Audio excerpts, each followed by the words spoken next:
Mexico has always had a specific relationship with the bodies of its powerful men.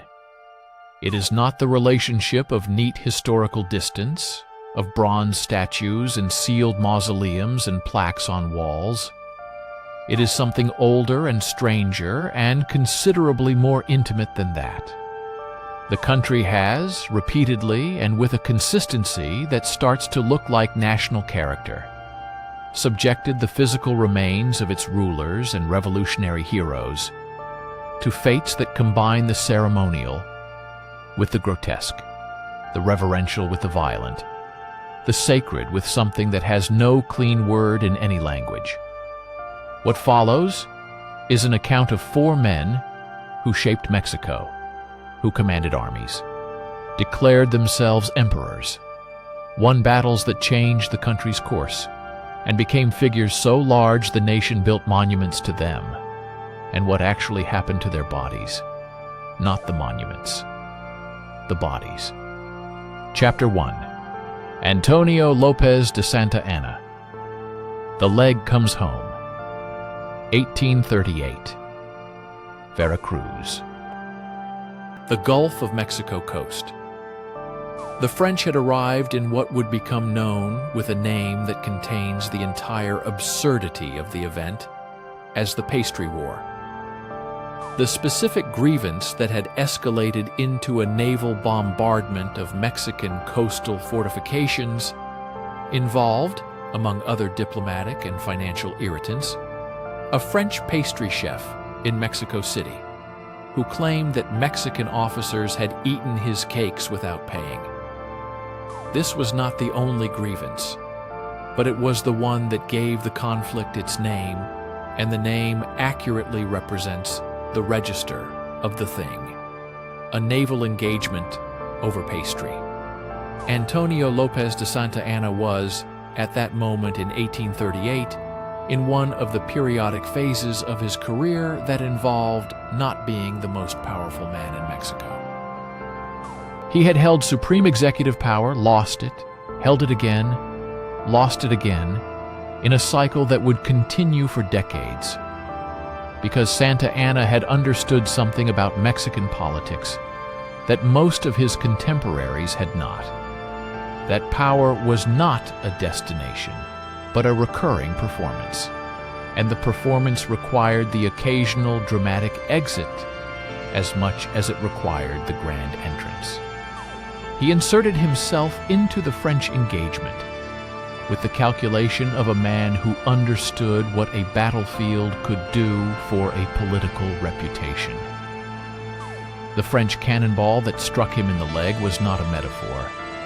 It was an actual cannonball fired during an engagement at Veracruz, and it shattered his leg below the knee in a way that made amputation a medical necessity.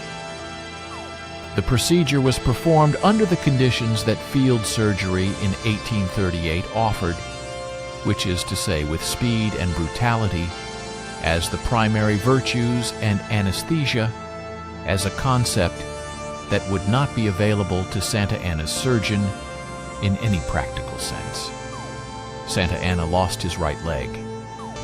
What happened next is one of the most extraordinary pieces of theater in the history of Mexican political culture, which is a field with substantial competition. Santa Anna ordered a state military funeral for the leg, not for himself. He was alive, for the leg. The amputated limb was transported to the family hacienda of Manga de Clavo in Veracruz, where it was preserved in a funeral urn. And then, in April of 1842, when Santa Anna had once again managed the performance of his career back into the presidency, the leg was brought to Mexico City with full ceremony.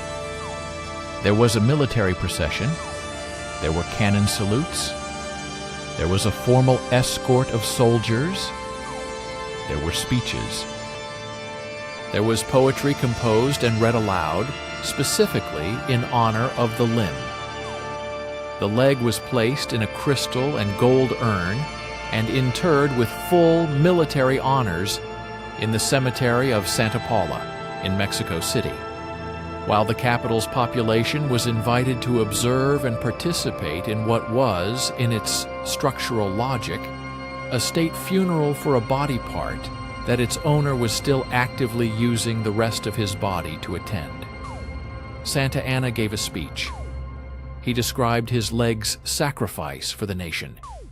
He was declared, during this period of his career, His Most Serene Highness, a title he assigned to himself with the serene confidence of a man who had processed his own self-regard into a form no longer requiring external validation. The country's relationship with this specific piece of theater did not remain reverent. By 1844, the political cycle had turned again, and the sentiment of Mexico City had turned with it. A mob assembled with the specific intention of finding Santa Anna and making him pay for a political betrayal of a magnitude sufficient to produce popular fury.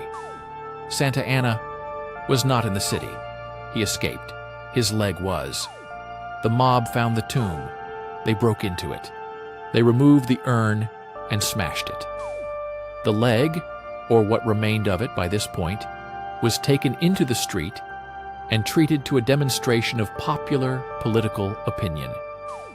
The bone was dragged through the streets of Mexico City on a string. It was jeered.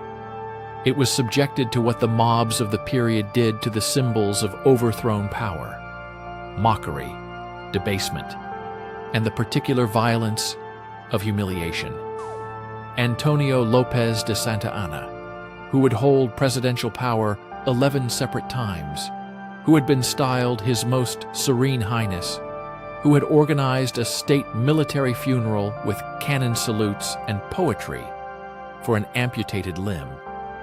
He was alive for all of this. He outlived the leg's tomb by decades. He was present to learn what his own city had done to his own funeral monument. He was eventually allowed to return to Mexico in 1874, old and nearly blind, shorn of all power, moving through the country that had built temples to his leg and then dragged it through the dirt, and he died in obscurity in Mexico City in 1876, at approximately 82 years of age. His actual death attracted no cannon salutes. The leg had used them all. Chapter 2. Emperor Maximilian I of Mexico, The Glass Eyes of the Virgin. June 19, 1867. Querétaro, Mexico. The Cerro de las Campanas, the Hill of the Bells. 6:40 in the morning. Ferdinand Maximilian Joseph, Archduke of Austria, Emperor of Mexico by appointment of Napoleon III of France, and the consent of a delegation of Mexican conservatives, who had assured him that the Mexican people eagerly wanted a European emperor. He did not arrive at this hill through coincidence. He arrived here through the long, patient unraveling of a political project built on a premise that was false from its foundation: that a foreign monarch, however well-intentioned, however sincere in his liberalism, however genuinely charmed by Mexico and its culture, could be grafted onto a nation in the middle of its own contested definition of itself and take root. Maximilian had been warned before he left Europe. Benito Juárez, the legitimate president he was displacing, had not surrendered or accepted exile. He had retreated north and waited. The French troops that were the actual military foundation of Maximilian's throne had withdrawn under American pressure in 1867, leaving Maximilian with Mexican imperial forces who were loyal to the idea of an empire, but could not, as events demonstrated, hold it against the Juarista forces. Maximilian was captured. On the Hill of the Bells, with two of his Mexican generals, Miramon and Mejia, he faced a firing squad of 7 men. What he did with his final minutes in the world was notable for its specificity of concern. He distributed gold coins to the members of the firing squad. The coins came with a request, delivered with the formal dignity of a man who had grown up in the Habsburg court and had never entirely stopped performing the protocols of aristocratic Europe, even in a Mexican prison. He asked them to aim for his chest. He asked them not to shoot him in the face. His mother was in Austria. She would want to see his face. The firing squad received the coins. They received the request. They shot him in the face. The bullet that struck his face disfigured the left side significantly. He died on the hill with his chest destroyed by multiple impacts, and his face damaged in a way that would complicate the plans for his corpse in the hours and days that followed. Because Maximilian was an emperor, and emperors required particular handling, even in death. The Mexican government under Juarez, which had authorized and overseen his execution, was now faced with the diplomatic reality that they held the corpse of an Austrian Habsburg, and that Austria and Europe and his family in Vienna expected that the corpse would eventually be returned in a condition appropriate to its origins. The embalming did not go well. The doctors who performed the procedure were working with the equipment and the expertise available in Caricature in 1867, which was neither extensive. The standard approach to embalming a body for preservation and transport involved draining the fluids and replacing them with preserving chemicals. And the process, when properly executed, produced a corpse that could endure the journey from Mexico to Austria without reaching Vienna, in a condition that would add scandal to tragedy. The process was not properly executed. The chemicals used were harsh in concentration and application, and the result was what chemicals too strong for their purpose always produce: damage. The pale European skin of Maximilian turned dark under the treatment. The face, already compromised by the bullet wound, became more compromised through the chemical process, taking on a discoloration that rendered it increasingly unrecognizable and certainly unsuitable for the open coffin presentation that the Habsburg family in Vienna would expect. The doctors needed to address the eyes. A corpse presented for viewing requires the illusion of rest, of composed presence, of an absence that nonetheless resembles the person who existed. The eyes, when not properly closed and maintained, do not provide this. Maximilian's eyes were beyond repair in their original state. The solution that was found was this. There was, nearby, a wooden religious statue of the Virgin Mary. The statue had glass eyes. Eyes manufactured for a devotional purpose, designed to produce in the human observer the uncanny impression of being regarded by something holy, something not quite alive, something with a presence beyond the merely biological. Those eyes were taken from the statue.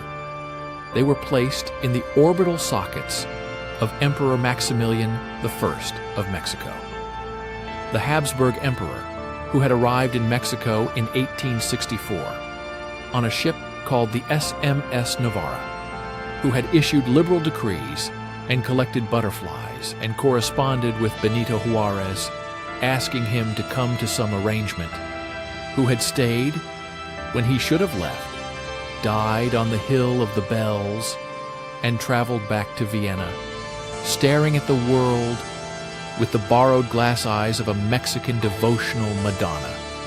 He was buried in Vienna in the imperial crypt with the other Habsburgs.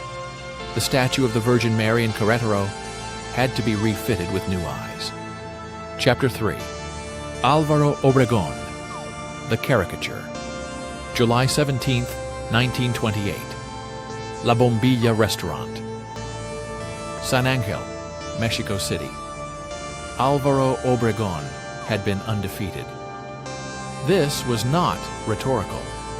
It was the literal military record of a man who had risen from a farmer in Sonora to the most formidable battlefield commander of the Mexican Revolution, who had defeated Pancho Villa at the battles of Celaya in 1915, in engagements that combined the tactical innovation of trenches and barbed wire with a cavalry maneuvering that shattered Villa's Dorados, in a way from which Villa's military capacity never fully recovered. Obregón had been wounded, had lost his right arm in battle, had navigated the internal politics of the revolution, had served as president from 1920 to 1924, and had arranged his return to the presidency through a constitutional amendment that conveniently permitted re-election. He had survived the revolution.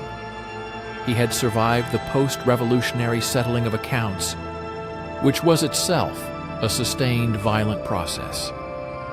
He died because a man told him he had drawn his picture. José de León Toral was 26 years old. He was a devout Catholic who had been radicalized by the Cristera War, the armed conflict between the Mexican government's anti-clerical policies and Catholic guerrillas that had been burning through central and western Mexico since 1926. He had entered La Bombilla restaurant on the afternoon of July 17, 1928, carrying pencils and paper, presenting himself as an artist who had been doing sketches of the notable guests at the luncheon. The luncheon was a celebration of Obregón's electoral victory. Toral moved through the room. He drew. He presented sketches to various guests. He worked his way toward the table where Obregón was seated. He told the president-elect that he had drawn a caricature of him. He presented the paper to Obregón. He asked if the general would like to look at it. Álvaro Obregón, the undefeated general who had reorganized Mexican military strategy and broken the best cavalry force in the revolution's history, looked down at a drawing of himself. Toral shot him 5 times. The shots struck Obregón in the face and head. The general died in his chair. Toral was seized immediately. He was tried, convicted, and executed by firing squad. The investigation pointed also toward a religious figure, Madre Conchita, a nun who was convicted of complicity, though her guilt and the precise nature of her involvement have been debated by historians in the decades since. The right arm enters the story again here. Obregón had lost his right arm at the Battle of Celaya in 1915. The arm had been amputated. Obregón had, with the pragmatic dark humor that characterized his public persona, made reference to his missing arm on various political occasions, once reportedly noting that it was easier to count Mexico's corrupt politicians than his missing fingers, since the former were legion and the latter simply absent. After his assassination, the Mexican government built a monument. The Monumento Obregón in San Angel, completed in 1935, was constructed at the site of La Bombilla restaurant where he was killed. It is a significant piece of political architecture, an indication of the status the post-revolutionary government assigned to Obregón's legacy. Inside the monument, for many decades, the government displayed Obregón's severed arm. Not metaphorically. The arm that had been amputated at Celaya in 1915 was preserved, floating in formaldehyde in a glass jar, and placed in the monument as a relic of the revolution, a piece of Obregón's physical body, available for public contemplation, alongside the monument to his assassination. Mexican school children visited. Tourists visited. The jar with the arm was a standard element of the monument's presentation for decades. The kind of display that tells you something specific about the culture's relationship with the bodies of its heroes. The willingness to make a political relic of human tissue in a way that the rest of the Western world had largely abandoned after the medieval period. The arm was eventually removed from display and buried, the decision arriving with the belated recognition that displaying a general's decaying limb in a glass jar had perhaps reached the end of its useful symbolic life. The monument remains. The jar is gone, but the story persists. Chapter 4. Pancho Villa. The Empty Skull, July 20th, 1923. Parral, Chihuahua. A summer morning. Doroteo Arango, known to the world as Pancho Villa, had survived the battle at Columbus, New Mexico, the only successful foreign military attack on American soil in the 20th century, which had resulted in the American government sending General Pershing and 10,000 soldiers into Mexico on a punitive expedition that failed to find him. He had survived years of guerrilla warfare in the mountains and deserts of Chihuahua. He had survived the internal violence of the revolution's factionalism and the sustained military campaigns of multiple enemies. By 1923, he was living at the Hacienda de Canutillo, which had been assigned to him as part of his arrangement with the post-revolutionary government, a settlement in which Villa agreed to retire from active rebellion in exchange for land and a degree of peace. He had a private army of 50 dorados, personal guards whose loyalty was to Villa specifically. He was farming. He was reportedly learning to read with more fluency than his earlier life had permitted. He was driving his Dodge touring car from Canutillo to Parral on the morning of July 20th to attend a baptism, a family occasion, an event entirely unconnected to politics or war. The ambush had been prepared at the corner of Gabino Barreda and Juarez Streets in Parral. A man stationed at the intersection shouted a prearranged signal. From a house on the corner, gunmen opened fire with rifles. From other positions in the area, additional gunmen fired. The Dodge touring car was struck by an estimated 40 bullets. 9 entered Villa's body. Several struck him in the head. He died immediately or within seconds. The attack had been planned with precision. The specific perpetrators, and more importantly, the specific figures behind the planning, have been debated by historians for a century. The involvement of northern political figures, of national politicians, of American interests, of personal vendettas accumulated over a revolutionary career of considerable violence. All of these have been argued as partial or primary explanations. What is established is that Pancho Villa was buried in Parral, and that in February of 1926, 2 years and 7 months after his death, someone broke into his tomb. The grave was opened in the night. The body of Pancho Villa, in its condition after 2.5 years of interment, was disturbed. The skull was removed. The skull was taken. It has never been found. No arrest was ever made that produced the skull's location. The investigation at the time identified a man named Emil Holmdahl, an American adventurer and soldier of fortune who had served in multiple Central and South American conflicts and who had been an informant for the U.S. Army during the Pershing expedition, as a person of interest. He denied involvement. No physical evidence was produced sufficient for prosecution. Holmdahl lived until 1963 and maintained his denial until his death. The skull of Pancho Villa entered the category of missing objects about which rumors accumulate faster than facts.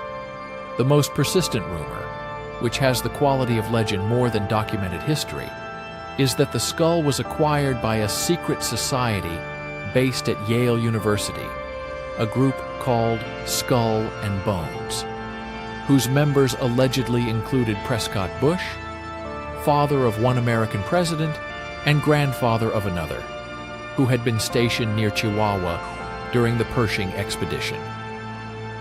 The society allegedly holds trophies of this nature in a facility on campus. The society's members have not confirmed this. The skull has not been produced.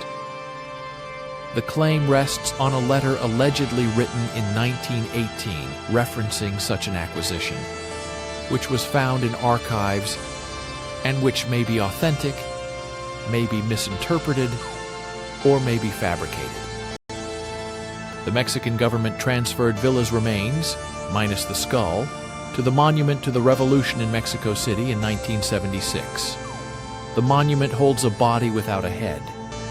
The head is somewhere, or it isn't. Pancho Villa rode at the head of the División del Norte, commanded forces of tens of thousands, raided the United States, was pursued by Pershing's army across the Chihuahuan Desert, and not found, survived the revolution, was shot 40 times in an ambush on the way to a baptism, and his skull was removed from his grave in the night and has been missing for a century. The grave in Parral, where the rest of him remains, has a marker. The marker doesn't mention what isn't there.